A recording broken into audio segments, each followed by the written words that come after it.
Discriminantes putativas. Olha, esse tema é um grande terror, seja na vida do advogado criminalista que tem que trazer esse tema como tese de defesa, ou aqueles que vão fazer concurso público, que vão fazer a prova de segunda fase ou de primeira fase da OAB.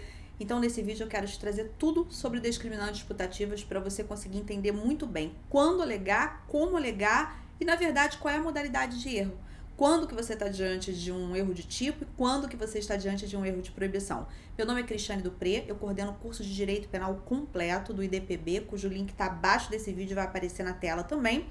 E estou sempre aqui no YouTube, todos os dias com conteúdo de Direito Penal, Processo Penal e Execução Penal e todas as terças-feiras, às 19 horas, com aulas ao vivo em que você pode tirar as suas dúvidas. Então, vamos lá. Primeira coisa, eu quero que você pense sobre essa nomenclatura, discriminantes putativas. O que significa isso? Discriminante, no direito penal, significa causa excludente de ilicitude. Quais são as causas excludentes de ilicitude? Legítima defesa, estado de necessidade, exercício regular do direito, estrito cumprimento do dever legal. E o que significa a palavra putativa? Putativa significa imaginária. Portanto, discriminante putativa é uma causa excludente de ilicitude que não existe, que é meramente imaginária. Se ela é meramente imaginária, ela é um instituto que deriva do quê? Da ocorrência de um erro. E no direito penal, e aí nós começamos a chegar na natureza das discriminantes putativas, esse erro, em algumas hipóteses, ele é tratado como erro de tipo, é o chamado erro de tipo permissivo, em outras hipóteses é tratado como erro de proibição, é o denominado erro de proibição indireto. O que eu vou fazer agora? Eu vou colocar o Código Penal na nossa tela para você acompanhar junto comigo. Então, vamos lá. Olha aqui. Aqui, eu quero que você olhe, primeiro que tudo, para o artigo 20, parágrafo 1º. Acima do parágrafo 1º, nós temos aí escrito, olha, discriminantes putativas, tá vendo? Primeiro erro é você achar que discriminantes putativas estão apenas aí. Lê do engano, não estão. Depende de qual modalidade de erro é. Porque uma das primeiras coisas que eu falei para você é que se discriminante putativa é uma excludente de licitude que não existe, então o tratamento é de erro. A pessoa se equivocou. Mas ela se equivocou em relação ao quê? Esse erro ele pode ser um erro de tipo ou pode ser um erro de proibição. Portanto, essa previsão que você está vendo aí na tela, do 20 parágrafo 1º, é o que no direito penal nós chamamos de erro de tipo permissivo. Vou fazer a leitura com você, mas vou te explicar e vou te dar exemplo. Para ficar bem claro, afinal de contas, eu falei que nesse vídeo eu vou falar tudo sobre discriminante putativa.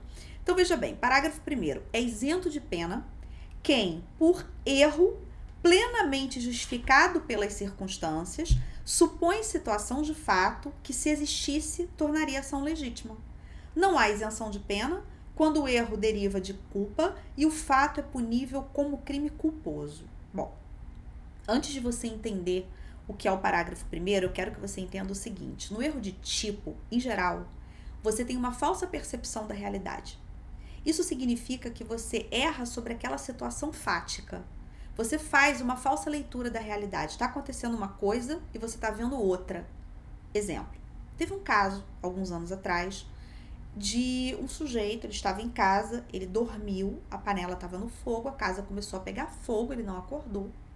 Chamaram o filho dele e o filho, desesperado, começou a tentar arrombar a janela do quarto dele. Esse pai acorda desesperado, pega uma arma e atira em direção à janela e mata o próprio filho. Isso não é exemplo de livro, não. Esse é um caso real, é um exemplo real. Perceba que nesse caso, qual era a realidade fática? A realidade fática era, o filho estava tentando salvar a vida dele. Mas ele enxergava uma outra realidade. Ele enxergava o quê? Alguém tentando invadir a casa dele. E se essa situação fosse real, se alguém estivesse tentando invadir a casa dele, tornaria a ação legítima. Então, nós teríamos uma excludente de ilicitude. Mas não era alguém invadindo a casa dele. Não era alguém querendo fazer alguma coisa com ele. Era o filho tentando salvar a vida dele. Então, esse é um caso em que nós temos uma causa excludente de ilicitude meramente imaginária. Só está ali na imaginação do sujeito. Ela não existe. Ela não é real. Mas, ao mesmo tempo que nós não podemos tratar efetivamente como uma causa de excludente de ilicitude, também não seria nada justo nós darmos o mesmo tratamento penal e fazermos simplesmente com que essa pessoa respondesse por um homicídio. Então, é por isso que uma situação como essa é tratada aí no 20 parágrafo 1º, porque é justamente o chamado erro de tipo permissivo. Agora, eu quero que você olhe de novo para a redação do parágrafo 1º e pense nesse exemplo que eu te dei. Olha aí, é isento de pena Quem? Por erro plenamente justificado pelas circunstâncias. Então, ele acorda com alguém arrombando a janela da casa dele. É um erro plenamente justificado pelas circunstâncias que faz ele agir achando, né, que ele está numa situação ali de risco para a vida dele. Supõe situação de fato, ou seja, tem alguém invadindo a minha casa e pode me matar. Que se existisse, se realmente fosse alguém invadindo a casa para matá-lo, tornaria a ação legítima. Ou seja, ele realmente poderia agir em legítima defesa. Então, nós temos dentro do 20, parágrafo 1º, uma modalidade de erro nessa discriminante putativa, que é um erro sobre a situação fática. A realidade é uma, o sujeito enxerga outra. É diferente do erro de proibição. Então, quando que nós teríamos uma discriminante putativa tratada como erro de proibição? Quando o erro ele incide não sobre a situação fática, mas sobre a ilicitude do fato em si. Ou seja, a situação é aquela, o agente sabe exatamente qual é a situação, mas ele acredita que para aquela situação ele pode agir de uma determinada forma. Vou te dar um exemplo. Vamos imaginar que alguém acredite que há legítima defesa da honra para matar uma pessoa. Então, ele é traído, ele acredita que por ter sido traído pode matar e mata. Ele está em legítima defesa? Não. O erro dele é sobre a leitura da realidade fática? Não. Ele foi mesmo traído e ele presenciou aquela traição. A situação fática é exatamente a situação fática que ele viu, diferente do exemplo anterior. Então, ele erra, nesse caso, sobre a ilicitude do fato, porque o que ele acredita?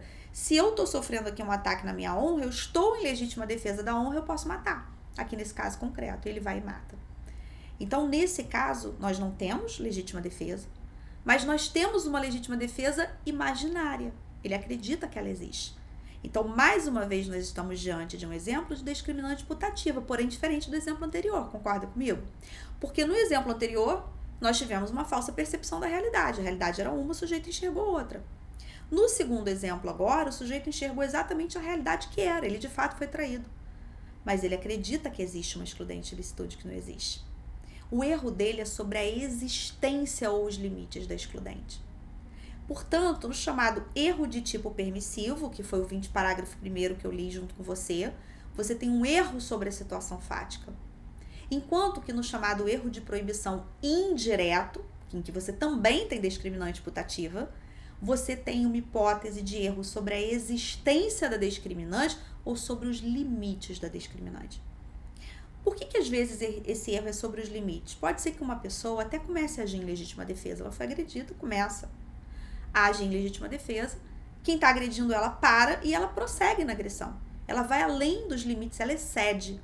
Por quê? Porque ela acha que já que começaram a agredir ela, agora ela pode ir até o fim e dar 50 facadas na pessoa. E não pode, porque ela excedeu.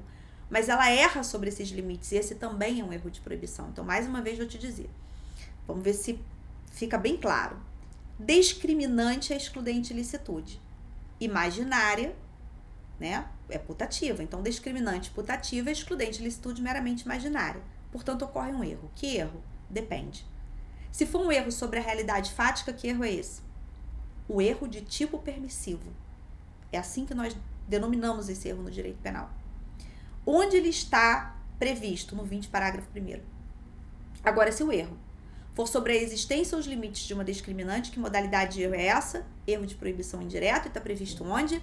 No artigo 21. Então, o artigo 21, que é o chamado erro sobre a ilicitude do fato, nós vamos aplicá-lo tanto para o chamado erro de proibição direto, quanto para o chamado erro de proibição indireto.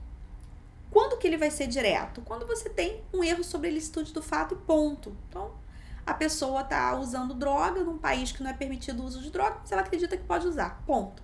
Agora, quando você tem um erro de proibição, porque a pessoa acreditou que existia uma excludente de ilicitude, esse erro de proibição é denominado erro de proibição indireta. E é justamente essa a hipótese de discriminante putativa. Ora, e onde eu trato isso, por exemplo, numa prova de concurso, numa prova de OAB, ou então sendo advogado criminalista em uma peça processual? Depende do erro.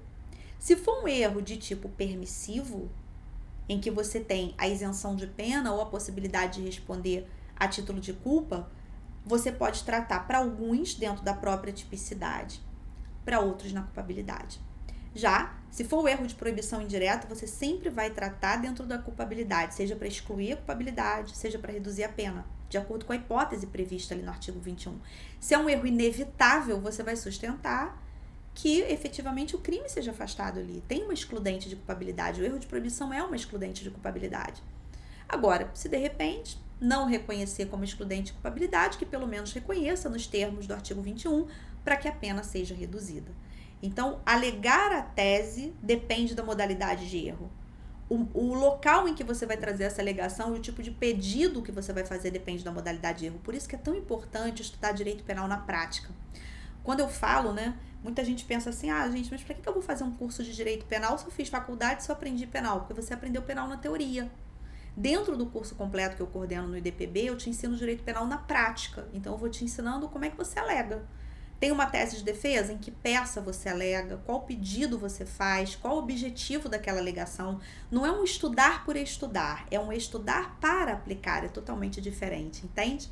Bom, eu espero que você tenha conseguido compreender o que são as discriminantes putativas, qual a natureza jurídica delas, como aplicá-las, seja numa peça, seja em uma audiência, e que você me siga aqui no canal, Espero que você tenha curtido esse vídeo, que continue aqui comigo, que acompanhe as aulas ao vivo, todas as terças-feiras, e que de preferência venha comigo para o nosso curso completo de Direito Penal que está abaixo desse vídeo. Foi um prazer ter estado aqui com você e até o próximo.